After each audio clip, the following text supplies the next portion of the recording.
Hi guys! Papunta pala kami ngayon sa Mualboal. Ito yung third day namin na activity dito sa Cebu. Nag-breakfast muna kami, pero halos sabi ni Kuya halfway na to. Andito na kami kung saan kami magsusnorkeling. So, eto, makakita kayo dito ng turtles at saka ng sardines. Medyo malabo lang yung water, hindi namin alam kung bakit. Pero maaga pa to pero nakakita pa rin naman kami.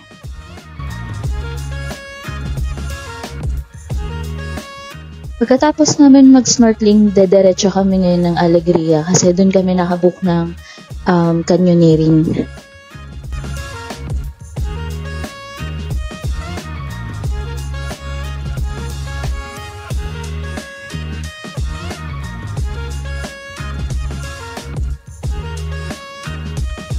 Dito pala guys sa canyoneering, may rules talaga sila na very strict na bawal talaga natin tanggalin yung mga safety gears natin. At saka lagi lang tayong susunod sa ating tour guide.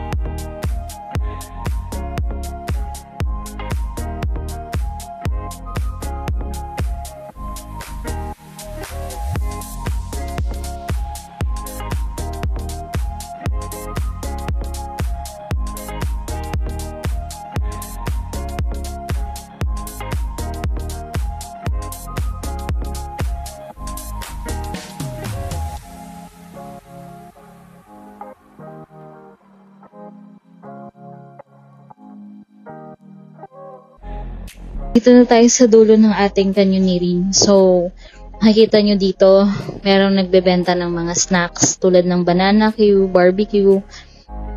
Nandito na ulit kami sa Beltram for our free lunch. Tara, kain tayo.